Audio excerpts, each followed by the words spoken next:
In today's gripping video, we dive into a shocking incident that unfolded at a bustling airport.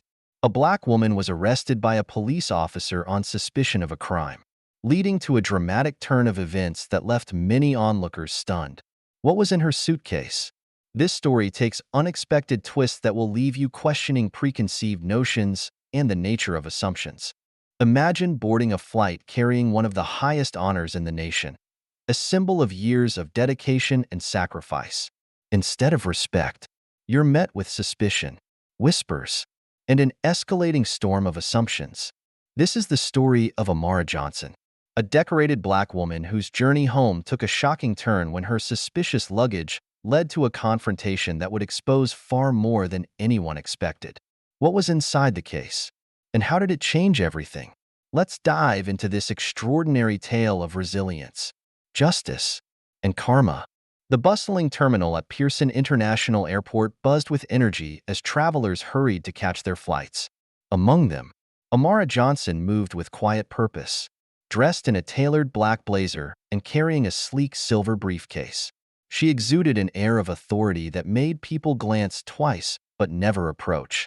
Her demeanor was calm, but her eyes darted across the crowd with an almost imperceptible vigilance, a habit ingrained by years of service in high-stakes environments.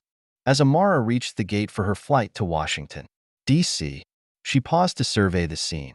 Her flight was already boarding, with passengers forming two distinct lines, one for economy class and another for first class. She adjusted the strap of her modest carry-on bag and stepped into the first-class line, earning a curious glance from the gate agent. "Good evening, ma'am," the agent said, her tone polite but tinged with something unspoken. Her eyes flicked to the silver case in Amara's hand.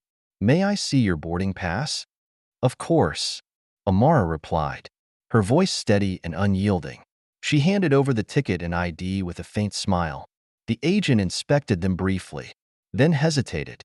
"Ah, thank you. Enjoy your flight," the agent said.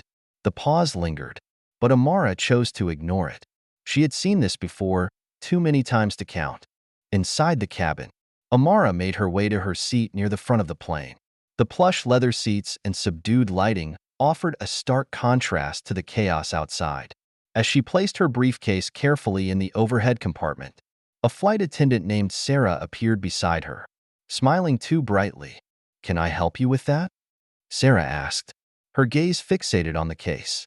"No, thank you," Amara replied politely, locking the compartment with a quick, fluid motion. She took her seat and buckled in, her movements deliberate, as if choreographed. Sarah lingered for a moment longer than necessary. "Is there anything valuable in there?" "It looks heavy," Sarah asked. Amara's brow furrowed ever so slightly, but she maintained her poise.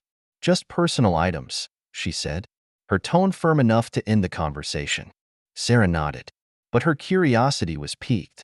She walked away, glancing over her shoulder as she whispered to another attendant, who quickly joined her in stealing glances at Amara's seat.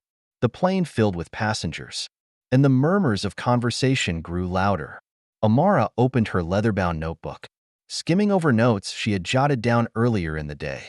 The briefcase sat securely above her, but she could feel the weight of the flight crew's stares. She had learned to read people, trained to notice the slight shifts in body language, the quick exchanges of glances. Something about her presence or her luggage had unsettled them. Sarah's colleague, a younger attendant with nervous energy, approached the co-pilot during the final boarding checks. "There's something weird about one of the passengers," she whispered, glancing toward Amara's seat. "She has this case, and she's different. I think we should keep an eye on her." The co-pilot raised an eyebrow. "Different how?" "You know," she trailed off, unable to articulate her bias without revealing it outright. "Just unusual." The co-pilot sighed. "We can't afford any mistakes. If you think something's off, report it." Sarah nodded, her suspicions now amplified by the co-pilot's tacit approval. She returned to the cabin, where Amara sat calmly, oblivious to the storm brewing around her. As the flight prepared for takeoff, Amara closed her notebook and leaned back into her seat. Her eyes fluttered shut for the first time that day, allowing herself to relax. Her thoughts drifted to the awards ceremony she had attended the previous evening. It had been a surreal experience, standing in the Oval Office, shaking hands with the president, and receiving one of the nation's highest honors for her years of dedication and sacrifice. Yet, despite the accolades, moments like these reminded her of the battles she still fought daily. The plane's engines roared to life, and as they ascended into the clouds, Amara remained unaware that her journey home was about to take a sharp and unexpected turn. The remainder of the content follows the same pattern of unfolding tension, leading to the dramatic confrontation and resolution. Let me know if further adjustments or specific refinements are needed.